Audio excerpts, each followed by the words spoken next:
जय हिंद। नमस्कार दोस्तों, आप सभी का स्वागत है हमारे YouTube channel top ranker academy में। हमें सचिन सर आपके लिए लेके आए हैं ईवीएस की क्लास और जुड़े रहिएगा हमारे साथ। आज ईवीएस का सेकंड क्लास है आपका, जैसा कि पहले क्लास आपको दे दिया गया था। चलिए आपका टाइम वेस्ट ना करते हुए, आपका पेपर लगा हुआ है जनवरी में, 21 जनवरी को। जल्द से जल्द कोर्स खत्म कराने की कोशिश करते हैं। अगर आप हमारे चैनल पर नए हैं तो सब्सक्राइब जरूर कर लीजिएगा और बेल आइकन जरूर दबाइएगा, जिससे आगामी नोटिफिकेशन आपको मिल सके। चलिए स्टार्ट कर देते हैं। आज आपका सीटेट का ईवीएस आपको पढ़ाने जा रहा हूं मैं। क्या पढ़ाने जा रहा हूं भैया? सीटेट का ईवीएस। और ईवीएस में क्या पढ़ाएंगे हम आपको, देखते हैं भाई। ईवीएस में आपका चल रहा है पहला टॉपिक आपका, जैसा कि बता दिया गया था, पर्यावरण के बारे में। आज बताते हैं हम लोग सीखने की प्रक्रिया को प्रभावित करने वाले कारक। ठीक है भाई, कहेगा पर्यावरण में सीखने की प्रक्रिया को बच्चा सीखता कैसे, ये चीजें समझते हैं। तो कहेगा सीखने की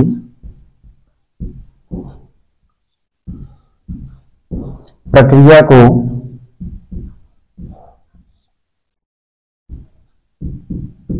प्रभावित करने वाले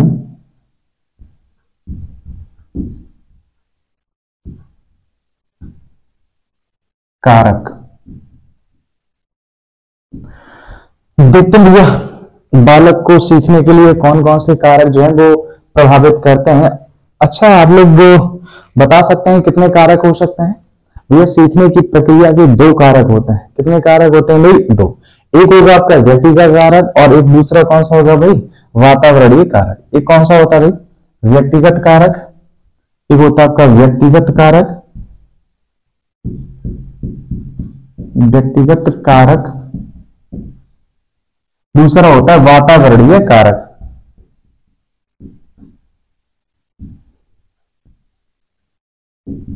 वातावरणीय कारक समझते हैं इनको, क्या होता है व्यक्तिगत कारक और क्या होता है वातावरणीय कारक। दोनों में अंतर करके देख लेते हैं कैसे कैसे बच्चा किन किन तरीकों से सीख सकता है।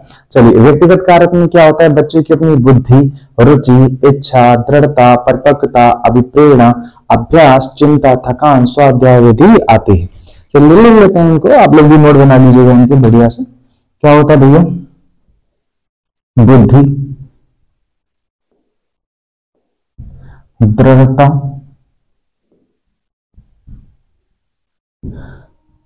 बुद्धि हो जाएगा, दृढ़ता हो जाएगा, चिंता हो जाएगा।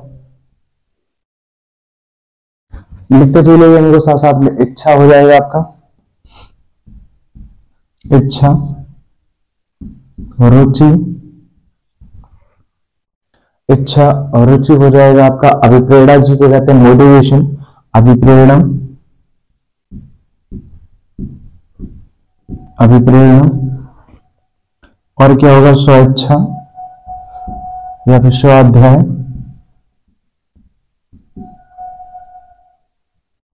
स्वाध्याय करना या फिर स्व अध्ययन विधि। इसको विधि कहते हैं, स्वाध्याय या स्व अध्ययन, अध्ययन विधि। ये आपके कैसे कारक होते हैं? ये व्यक्तिगत कारक होते हैं भैया। पढ़ना हमको स्वयं पड़ता है, जब स्वयं हम पढ़ेंगे तो वो क्या कहलाएगा? व्यक्तिगत कारक आपका कहलाएगा। आई थिंक आपको ये बात समझ में आ रही होगी। अच्छा, जैसे चिंता व्यक्ति करता है, तो जैसे चिंता कर रहा है, या फिर व्यक्ति में क्या हो जाएगा? थकान। थकान भी क्या होता है? खुद को महसूस होता है, ये व्यक्तिगत कारक होता है। क्लियर है भाई? ईवीएस में आपको व्यक्तिगत कारक समझ में आ गया होगा, उम्मीद है। और आगे बढ़ते हैं, वातावरणीय कारक कौन कौन से होते हैं भैया देख लेते हैं। सही लिख लेते हैं इसको जरा, वातावरणीय कारक। ठीक है भाई, वातावरणीय कारक। अच्छा, वातावरण से प्रभावित होने वाले कारक कौन सा होगा? या तो वो परिवार से होगा, या वो किससे होगा भाई? समाज से होगा, या विद्यालय से होगा। चलिए लिख लेते हैं परिवार, परिवार, समाज, विद्यालय। ये प्रभावित करेगा। वातावरण से हमारा क्या हो रहा है भाई? सीखने की प्रक्रिया में एक प्रभाव पड़ता है। वातावरण से भी प्रभाव पड़ता है, परिवार से भी बच्चा सीखता है आपका, विद्यालय से भी बच्चा सीखता है। और इसमें महत्व किसका होता है? सबसे ज्यादा डिपेंड करता है शिक्षक का व्यक्तित्व कैसा है। एक और चीज डिपेंड करती है, शिक्षक का व्यक्तित्व। शिक्षक का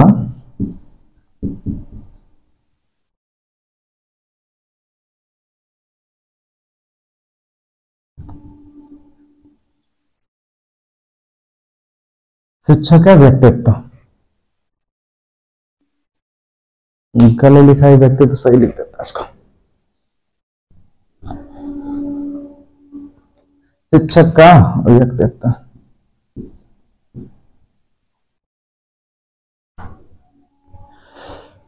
परिवार, समाज, विद्यालय, शिक्षक का व्यक्तित्व हो जाएगा। इसी में रहेगा अध्ययन, अध्यापन सामग्री, विषय वस्तु का स्तर, विषय वस्तु का स्तर, विषय वस्तु का स्तर। इसी में रहेगा अध्ययन, अध्यापन सामग्री, अध्ययन विधि, कमा अध्यापन सामग्री, अध्ययन अध्यापन विधि सामग्री। ठीक है भाई। इसी में आ जाएगा पुरस्कार एवं दंड। बच्चे को हम लोग पुरस्कार भेजा, ये काम करो आपको टॉफी देंगे, आपको ये देंगे, तो पुरस्कार आ जाएगा। पुरस्कार एवं दंड, पुरस्कार एवं दंड भी बच्चे को क्या करता है, सीखने के लिए प्रभावित कर देता है आपका। चलिए, शिक्षा की गुणवत्ता, ये भी बहुत ज्यादा महत्व आपका, शिक्षा की गुणवत्ता, शिक्षा की गुणवत्ता। चलिए, ये आपके आगे सीखने की प्रक्रिया को प्रभावित करने वाले कारक। दो कारक हमने देखे, कौन कौन से दो कारक हमने देखे? एक होता है आपका व्यक्तिगत कारक, कौन सा होता है तो बोलते रहिएगा, व्यक्तिगत कारक। और दूसरा कौन सा होता है, वातावरणीय कारक होता है। तो ये वातावरण से आप लोगों ने एक सिद्धांत पढ़ा होगा, शायद आपको याद आ रहा हो, जरा बताना ये कौन सा सिद्धांत है, किसने दिया है? कह रहा है कि heredity into environment is equal to क्या होता है भाई, डेवलपमेंट। ये किसने दिया है बताइए जरा, आप लोग कमेंट में बताइएगा। वंशानुक्रम एवं वातावरण, वंशानुक्रम एवं वातावरण बराबर क्या होता है, विकास। कह रहा है कि बालक पर वातावरण का सबसे ज्यादा प्रभाव देखने को मिलता है। बालक का आनुवंशिक जो गुण होता है, जो आनुवंशिक प्रभाव होता है, वो केवल 10% होता है, बल्कि 90% बालक पर किसका प्रभाव पड़ता है, वो पड़ता है वातावरण का। जैसे कोई बच्चा यदि जन्म लिया है अच्छे परिवार में, लेकिन उसको उठाकर एक गलत समाज में आप रख दो, तो बच्चे में कौन से प्रभाव देखने को मिलेंगे, गलत प्रभाव देखने को मिलेंगे। या फिर एक कमजोर वर्ग के बालक को अच्छी सोसाइटी में लेके जाते हैं, अच्छी परवरिश कराते हैं, अच्छा शिक्षा देते हैं, तो वह बालक में अच्छे प्रभाव देखने को मिलता है, ये वातावरण से प्रभावित होता है। इसीलिए कहा जाता है कि संगति का असर वैसा ही होता है जैसी संगति में आप रहते हैं। चलिए, आई थिंक आपका ये पूरा हो गया है, स्क्रीनशॉट ले लीजिएगा और आगे बढ़ते हैं अगले टॉपिक पर। आपका ये टॉपिक हो गया क्लियर। अगला आपका है विषय वस्तु। अगला टॉपिक कौन है, पर्यावरण अध्ययन संबंधी विषय वस्तु क्या क्या होता है, उनसे क्वेश्चन आपके आते हैं सीटेट में, तो वो देख लेते हैं। एक क्वेश्चन आपका जरूर देखने को मिल जाएगा। ठीक है, इसको हटा देते हैं।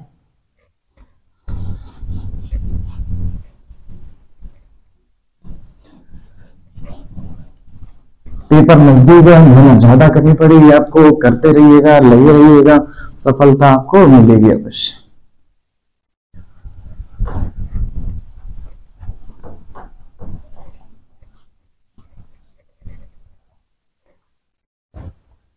चलिए, कहेगा पर्यावरण अध्ययन संबंधी विषय वस्तु। क्या लिखिएगा, पर्यावरण संबंधी या फिर पर्यावरण अध्ययन,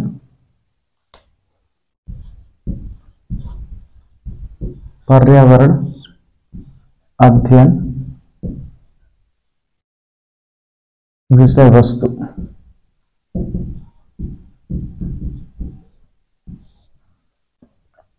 कहेगा पर्यावरण अध्ययन संबंधी विषय वस्तु कैसी होनी चाहिए। क्वेश्चन पूछता है कि विषय वस्तु कैसी होनी चाहिए पर्यावरण पढ़ते समय बालक के लिए। तो हमेशा विषय वस्तु याद रखिएगा, विषय वस्तु बाल केंद्रित होनी चाहिए। कह रहा है कि पर्यावरण की जो विषय वस्तु होती है, जो विषय वस्तु होती है वो कैसी होनी चाहिए, बाल केंद्रित होनी चाहिए। विषय वस्तु बाल केंद्रित होनी चाहिए।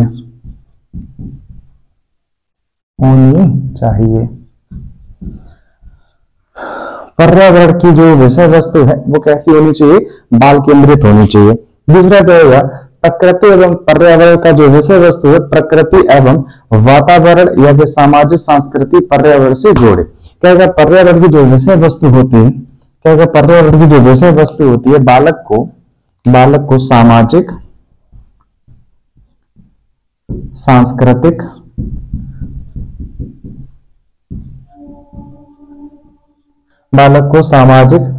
सांस्कृतिक कहेगा आपका पर्यावरण से जुड़े, प्रकृति एवं प्रकृति क्या करे भाई, पर्यावरण से जोड़े, पर्यावरण से जोड़े। विषय वस्तु वैसी हो जो बालक को प्रकृति, सामाजिक, सांस्कृतिक एवं प्रकृति को किससे जोड़े, पर्यावरण से जोड़ने का काम करे, तो वह विषय वस्तु बालक के लिए कैसी होती है भाई, अच्छी विषय वस्तु मानी जाती है। क्या विषय वस्तु हमेशा बालक के मानसिक अनुकूल, मानसिक स्तर के अनुकूल होनी चाहिए। विषय वस्तु, विषय वस्तु बालक के मानसिक स्तर, मानसिक स्तर, मानसिक स्तर के अनुकूल होनी चाहिए, अनुकूल हो। विषय वस्तु हमेशा कैसा हो, कह रहा है विषय वस्तु हमेशा बालक के मानसिक स्तर के अनुकूल हो। बालक का मेंटल एलिजिबिलिटी कितना है, किस एज का बालक है, किस क्लास का बालक है, उस आधार पर हमारा विषय वस्तु बनाया जाता है। इसी में आगे क्वेश्चन आपका पूछता है कि बताइएगा जरा, कहेगा क्या विषय वस्तु शिक्षार्थियों के पर्यावरण के सरोकार उत्पन्न करने के लिए बनाया जाता है। बिल्कुल सही बात है भैया, बनाया जाता है। तो क्वेश्चन का आंसर क्या हो जाएगा, कहेगा विषय वस्तु शिक्षार्थियों में पर्यावरण के प्रति सरोकार उत्पन्न करे। क्या करे भैया, पर्यावरण के प्रति, विषय वस्तु पर्यावरण के प्रति बालक में सरोकार उत्पन्न करे। सरोकार क्या करे भाई, उत्पन्न करे। कह रहा है कि हमेशा विषय वस्तु वैसा होना चाहिए जो बालक के प्रति सरोकार उत्पन्न करे, मतलब बालक को इंटरेस्ट होना चाहिए सीखने के लिए, ये वाली बात, ठीक है। दूसरा कहेगा विषय वस्तु बालक को या फिर शिक्षार्थियों को प्रश्न पूछने एवं खोजने का अवसर दे। कैसे, विषय वस्तु ऐसी होनी चाहिए, विषय वस्तु में आपका सब कुछ आता है, जैसे पेन, चौक, पेपर, पेंसिल, सब कुछ आता है विषय वस्तु में। चलिए, तो कह रहा है कि विषय वस्तु के माध्यम से बच्चे को प्रश्न पूछने या फिर खोज करने का अवसर दें। बच्चे को प्रश्न पूछने एवं खोजने का अवसर दें, अवसर दे। विषय वस्तु वैसा होना चाहिए जो बालक को प्रश्न पूछने के लिए प्रेरित करे तथा उनको खोजने के लिए अवसर प्रदान करे, तो वह विषय वस्तु अच्छा माना जाता है बालक के लिए, ठीक है भाई। कह रहा है कि परिभाषाओं एवं अवधारणाओं को मैं शब्दावली की व्याख्या ना करता हूं, ठीक है भाई। दूसरा बात, रटकर सीखने का कि क्या करता हो, विरोध करता हो। क्वेश्चन कहेगा कि जो पर्यावरण जो होता है वो विषय वस्तु जो होता है, विषय वस्तु रटकर सीखने का विरोध करे, रटकर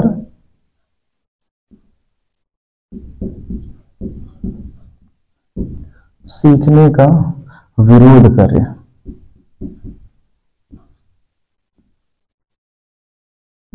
या फिर हतोत्साहित करे। कह रहा है कि विषय वस्तु रट के सीखने पर जोर ना दे, विषय वस्तु रटकर सीखने पर क्या नहीं देना चाहिए, जोर नहीं देना चाहिए। अर्थात रटकर सीखना ये कैसा हो जाएगा, नेगेटिव वर्ड हो जाएगा। कैसा वर्ड हो जाएगा, नेगेटिव। यह आंसर सही नहीं होगा। विषय वस्तु रटकर सीखने पर जोर नहीं देता है, जबकि विषय वस्तु कैसा होता है, खोजपरक होता है। खोजपरक का मतलब अधिगम पे आधारित होता है। बच्चे को सीखना चाहिए, खोज करके सीखना चाहिए। दूसरा, पृष्ठभूमि की जरूरतों को पूरा करता हो। कह रहा है विषय वस्तु जो है बालक की, विषय वस्तु बालक की पृष्ठभूमि की जरूरतों को पूरा करे। विषय वस्तु जो होता है बालक की पृष्ठभूमि की जरूरतों को पूरा करने के योग्य होना चाहिए, वैसा विषय वस्तु बालक के लिए होना चाहिए, ठीक है भाई। दूसरा, कह रहा है हस्तपरक क्रियाओं के लिए, हस्तपरक क्रियाओं की जरूरतों के लिए या क्रियाकलापों को बढ़ावा देने वाला होना चाहिए। हमेशा विषय वस्तु कैसा होना चाहिए, वस्तुओं को, बालक को विषय वस्तु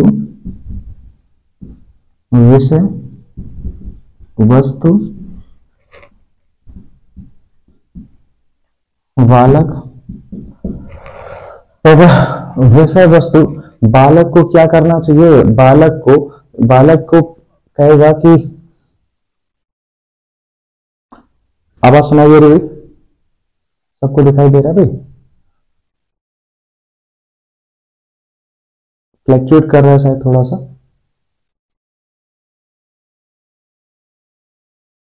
आवाज आ रही? देख लो जरा। चलिए, कह रहा है विषय वस्तु बालक को बाह्य परिवेश से जोड़े। कह रहे कि विषय वस्तु केवल पुस्तक आधारित नहीं होना चाहिए, बल्कि बाहरी परिवेश पर भी काम करता है आपका। ठीक है, बालक का बाह्य परिवेश क्या कहलाता है? बाह्य परिवेश से जोड़ना क्या कहलाता है भाई? विषय वस्तु का एक उचित काम कहलाता है। चलिए, विषय वस्तु की भाषा शिक्षार्थी की मातृभाषा में होना चाहिए। विषय वस्तु कैसा होना चाहिए? मातृभाषा में। किस भाषा में होना चाहिए? विषय वस्तु मातृभाषा में होना चाहिए। विषय वस्तु यदि मातृभाषा में होगा तो बालक अच्छे से सीख सकेगा। ठीक है भाई, ये तो हो गया विषय वस्तु की साधारण अवधारणाएं। एनसीएफ इस पे क्या कहता है? एनसीएफ कहता है कि इसी विषय वस्तु को कह रहा है कि जो विषय वस्तु बनाया गया, जो पाठ्यक्रम बनाया गया, ये अनुशंसा करता है कक्षा 1 व 2 की। किसकी अनुशंसा करता है भाई? 1 व 2। कह रहा है कि जो आपका एनसीएफ 2005 है, एनसीएफ 2005 वो क्या कहता है समझिएगा। कह रहा है कि एनसीएफ के अकॉर्डिंग विषय वस्तु क्या है? ये विषय वस्तु की बात कर रहा है। विषय वस्तु में कहता है कि कक्षा 1 व 2 के लिए, किसके लिए दिया? कक्षा 1 व 2 के लिए, कक्षा 1 व 2 के लिए यह पुस्तक की अनुशंसा करता है। किसकी भैया? पुस्तक की अनुशंसा करता है। याद रखिएगा, बालक को कक्षा 1 व 2 में पुस्तक के माध्यम से ईवीएस नहीं पढ़ाया जाता, अपितु ईवीएस आपको पढ़ाया जाता है पुस्तक के माध्यम से ना पढ़ा के। इसको कैसे सिखाया जाता है भाई? मौखिक रूप से। इसको कैसे सिखाया जाता है? मौखिक रूप से। मौखिक एवं गणित। मौखिक एवं गणित के रूप में क्या सिखाया जाता है? ईवीएस को सिखाया जाता है कक्षा 1 व 2 में। जबकि आगे क्या होता है भाई? ये नोट कर लो, से हटाते हैं इसको, नोट करते चलेगा। यहां से सीधा सीधा आपका क्या करता है भाई? क्वेश्चन पूछ लेता है। हटा दें भैया इसको। चलिए देखिए, हटाते हैं इसको। स्क्रीनशॉट ले लिया, आगे बढ़ते हैं। ले लिया होगा आई थिंक आप लोगों ने। चलिए, अच्छी बात है। अब देख लेते हैं एनसीएफ क्या कहता है विषय वस्तु के बारे में, वो समझ लेते हैं हम लोग। क्या करते हैं भैया? एनसीएफ को समझ लेते हैं। देखिएगा, एनसीएफ कहता है कि बालक को कक्षा 1 व 2 के लिए पुस्तक की ईवीएस को पुस्तक के माध्यम से नहीं सिखाया जाता, अपितु ईवीएस को सिखाया जाता है। वो किस माध्यम से सिखाया जाता है? आपका मौखिक रूप से सिखाया जाता है, बोल के सिखाया जाता है, या फिर गणित की अवधारणाओं के द्वारा सिखा दिया जाता है। ठीक है भाई, ये आपका एनसीएफ 2005 आपका कहता है। चलिए, कह रहा है कि एनसीएफ 2005 कक्षा 1 व 2 के लिए पुस्तक की अनुशंसा करता है, अर्थात ईवीएस का जो पाठ्यक्रम प्रारंभ होता है वो कक्षा 3 से प्रारंभ होता है। कक्षा प्रारंभ होता है कक्षा 3 से, कक्षा 3 व 5 तक, 3 से लेकर 5 तक के लिए ईवीएस के लिए पाठ्य पुस्तक निर्धारित करता है। ठीक है भाई। और दूसरी बात, एनसीएफ ने विषय वस्तु को बांटा है, वो भी 6 थीमों में बांटा है। क्या कक्षा 3 से 5 के लिए ईवीएस आपको कितने थीमों में पढ़ाया जाएगा? कक्षा 5 से लेकर कक्षा 3 से लेकर 5 के लिए ईवीएस को 6 थीमों में बांटा गया है। कितनी थीमों में? 6 थीमों या विषय वस्तु में बांटा गया है। 6 थीम या विषय वस्तु में बांटा गया है।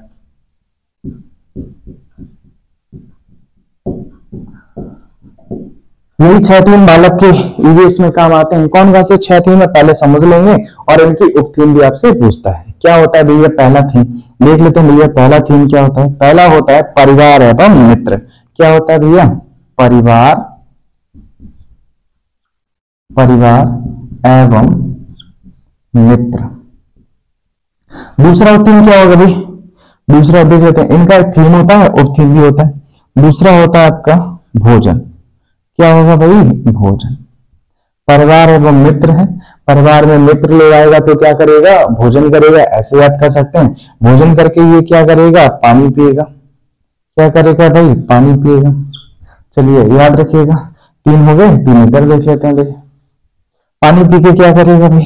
पानी पी के ये रहेगा, घर में आराम करेगा। तो आराम करने के लिए कहाँ आएगा? आवास।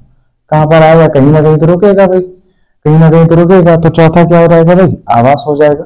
और पांचवा क्या हो जाएगा भैया, आवास करके कहीं सुबह सुबह टहलने जाएगा तो हो जाएगा यात्रा। क्या हो जाएगा भाई, यात्रा हो जाएगा।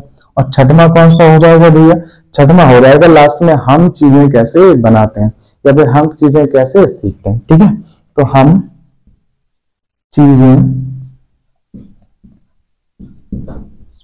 कैसे बनाते हैं।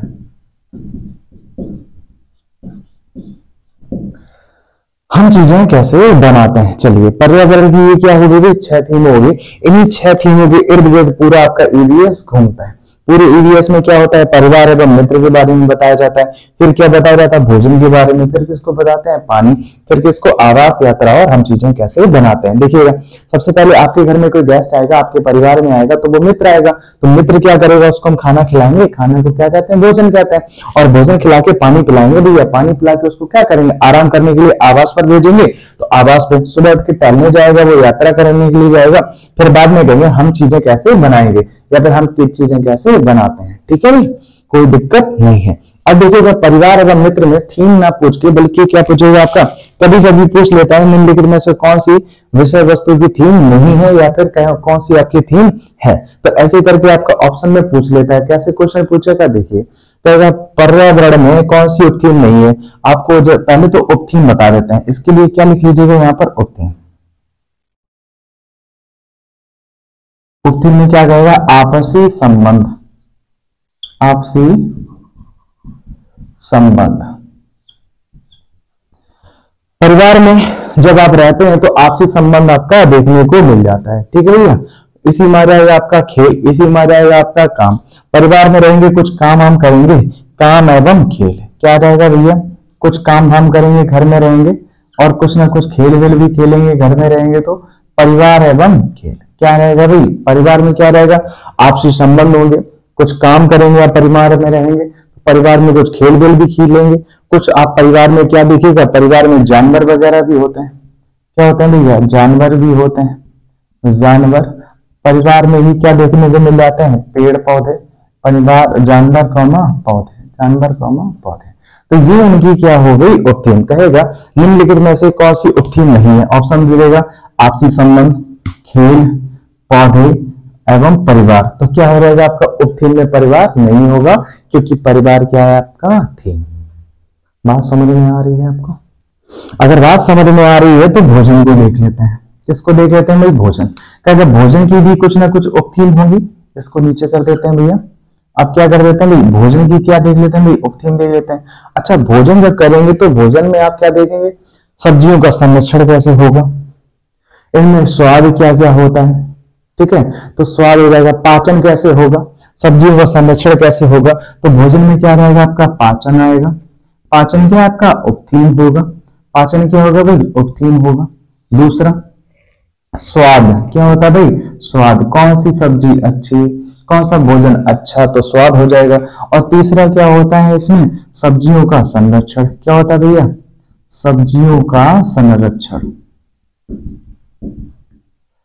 संरक्षण, सब्जियों को कैसे अच्छे से रखा जाए, जैसे सब्जियों को धोकर रखना चाहिए, ढककर रखना चाहिए, ये वाली बातें किसमें कहेगा, भोजन की उपथीम में कहलाएगा। अब भोजन से कहेगा कैसे, कहेगा निम्नलिखित में से कौन सी पर्यावरण की एक उपथीम नहीं है। अब कैसे कहेगा, पाचन हो जाएगा, स्वाद हो जाएगा, सब्जियां हो जाएगा, भोजन हो जाएगा। तो भोजन आपका उपथीम नहीं है, भोजन क्या आपका थीम है। भोजन क्या है आपका थीम। आई थिंक आपको समझ में आ रहा होगा। चलिए आगे बढ़ते हैं। पानी, पानी की भी कोई ना कोई उपथीम होगी। पानी की उपथीम होती है, पानी से होने वाले दूषित रोग कौन से होते हैं, पानी आपका दूषित है या नहीं है, ये सब बातें किसमें रहेगा आपका, पानी वाले में कहेगा। क्लियर भैया, कोई दिक्कत हो तो बताइएगा। यहां तक आपको समझ में आ रहा है, बताइए फटाफट। यहां तक आपको सबको समझ में आ रहा है कि नहीं आ रहा है। चलिए, पानी के महत्व बताएगा, पानी से होने वाले रोगों की बात करिएगा। तो पानी में क्या आएगा आपका, महत्व आएगा, और क्या आएगा इसमें, रोग। जल प्रदूषण की क्या बताएगा इसमें, रोग बताएगा। ये इसका क्या हो जाएगा, उपथीम हो जाएगा। क्लियर है भाई। आवास में देखिएगा, आवास का कोई ना कोई भी उपथीम होगा। इस प्रकार से सबका रहा। आवास में कहेगा रख रखाव। आवास में हम क्या करते हैं, घर में चीजों का रख रखाव करते हैं, तो इसका उपथीम क्या हो जाएगा, रख रखाव हो जाएगा। आवास का उपथीम क्या होगा भाई, रख रखाव।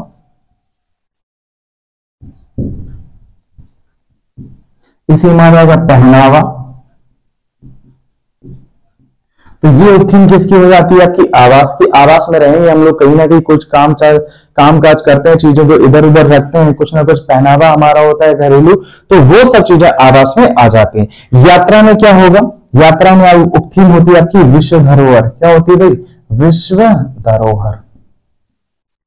यात्रा करने हम जाएंगे तो यात्रा का संबंध क्या है? कुछ ना कुछ पर्यटन स्थल पर जाएंगे जहां पर विश्व धरोहर की इमारतों को देखेंगे, तो वो क्या कहलाएगा? आपका यात्रा कहलाएगा। हम चीजें कैसे बनाते हैं, इसका मतलब हम प्रयोग करेंगे तभी हम चीजें कैसे बनाते सीखेंगे। तो इसमें क्या आएगा? आपका प्रयोग आएगा। क्या आएगा? प्रयोग आएगा। इसी में आपका प्रौद्योगिकी आएगी। प्रौद्योगिकी, ठीक है भाई, प्रौद्योगिकी का उपयोग। तो ये हो जाता आपका थीम और उपथीम। आई थिंक आपको पर्यावरण की विषय वस्तु समझ में आ गया होगा। अगर आपको पर्यावरण की विषय वस्तु समझ में आ गया तो आपका नया चैप्टर चालू होगा जिसका नाम होगा पर्यावरण संबंधी आपके कुछ ना कुछ सिद्धांत। ठीक है भाई, जैसे पर्यावरण के कई सारे सिद्धांत है, रुचि का सिद्धांत है, तत्परता का सिद्धांत है, अभ्यास का सिद्धांत है, ये सारे कई सारे सिद्धांत आपके आएंगे। तो अगला चैप्टर करेंगे हम लोग नेक्स्ट क्लास में। चलिए इसको एक बार फिर से समझ लेते हैं भाई। कह रहा है कि विषय वस्तु आपने समझ लिया था, विषय वस्तु बाल केंद्रित होनी चाहिए। विषय वस्तु बालक के लिए कैसी होनी चाहिए? बालक की मातृभाषा में होनी चाहिए। विषय वस्तु सहज होनी चाहिए। विषय वस्तु बाहरी परिवेश से जुड़ी होनी चाहिए। विषय वस्तु अनुशंसा नहीं करती है रटने पर। तो इस प्रकार से आपका क्या हो जाएगा? विषय वस्तु को पढ़ लेंगे। अब कहेगा विषय वस्तु एनसीईआरटी के अकॉर्डिंग बताओ, तो एनसीईआरटी के अकॉर्डिंग कहेगा विषय वस्तु कक्षा 1 व 2 की पुस्तक की अनुशंसा करता है। कक्षा 1 व 2 में आपका ईवीएस पढ़ाया जाता है, लेकिन किस रूप में पढ़ाया जाता है? आपका मौखिक एवं गणितीय रूप में पढ़ाया जाता है। ठीक है। दूसरा कहेगा कि यह पुस्तक जो होता है कक्षा 3 से लेकर 5 तक के लिए ईवीएस का पाठ्यक्रम बनाया गया, जो कि पुस्तक के द्वारा आपको पढ़ाया जाता है। उसमें कहेगा कि कक्षा 3 से लेकर 5 के लिए 6 थीमों में इसको बांटा गया। कौन कौन सी 6 थीम हो जाएंगी? परिवार होगा, उसके परिवार एवं मित्र होगा, फिर क्या होगा? भोजन होगा, पानी होगा आपका, पानी के बाद क्या होगा? आवास होगा, यात्रा होगा, हम चीजें कैसे बनाते हैं। तो 6 थीम हो जाएंगी। अब इनकी उपथीम देख लेते हैं। परिवार में कौन कौन सी उपथीम होगी? परिवार में होते हैं आपसी संबंध। परिवार में क्या होता है भाई? आपसी संबंध होता है। ठीक है। इसी में क्या रहेंगे? काम काज आ जाएंगे। इसी में क्या रहेगा? खेल कूद हो जाएगा। इसी में क्या रहेगा? आपका जानवर आ जाएगा। इसी में क्या आ जाएंगे? आपके पौधे। तो ये किसकी उपथीम हो गई? आपकी परिवार की। भोजन में क्या करेगा? भोजन की भी कोई ना कोई उपथीम होगी। जैसे भोजन से हम लोग पता लगाते हैं स्वाद। किसका पता लगता है हमको? भोजन का स्वाद पता लगता है। भोजन के स्वाद के साथ साथ कहेगा भोजन में पाचन कैसे होता है, कैसे चीजें पचती हैं, तो वो पाचन प्रक्रिया किसमें आ जाती है? इसी की उपथीम हो जाएगी। दूसरा, हम फलों या सब्जियों का संरक्षण किस प्रकार करते हैं, वो भी किसमें आएगा? आपका इसी में आ जाएगा, भोजन वाले पॉइंट में। अगला क्या होगा? पानी। पानी के क्या क्या महत्व होते हैं, पानी के क्या क्या प्रयोग होते हैं, वो किसमें आ जाएगा? उपथीम आ जाएगा पानी वाले में। पानी जल से होने वाले, जल प्रदूषण से होने वाले रोग और उनके उपाय किसमें आ जाएंगे? पानी की उपथीम में आ जाएगा। आवास में क्या होगा? जहां हम रहेंगे वहां पर चीजों का रख रखाव करेंगे, देख रेख करेंगे, और क्या करेंगे? वहां का पहनावा। अगला आ जाएगा आपका यात्रा। यात्रा क्या होता है? विश्व धरोहर होता है। हम लोग घूमने जाते हैं, कुछ ना कुछ देखते हैं, कुछ इमारतों को देखते हैं, वहां से कुछ ना कुछ सीखते हैं, अर्थात बाहरी जीवन से जोड़ रहे हैं। लास्ट में रहेगा हम चीजें कैसे बनाते हैं या फिर कैसे चीजें बनाकर सीखते हैं। तो सीखेंगे तो प्रयोग करना पड़ेगा, खोज करना पड़ेगा, उसके लिए प्रौद्योगिकी का उपयोग होता है। ठीक है। आज के लिए इतना ही रखते हैं। अगर आप हमारे चैनल पर नए हैं, क्लास अच्छी लगी, लाइक शेयर सब्सक्राइब जरूर करें और इस क्लास को ज्यादा से ज्यादा लोगों तक पहुंचाएं, जिससे सभी को इसका फायदा हो सके। चलिए आज तक के लिए नमस्कार, जय हिंद, जय हिंद, नमस्कार, थैंक यू।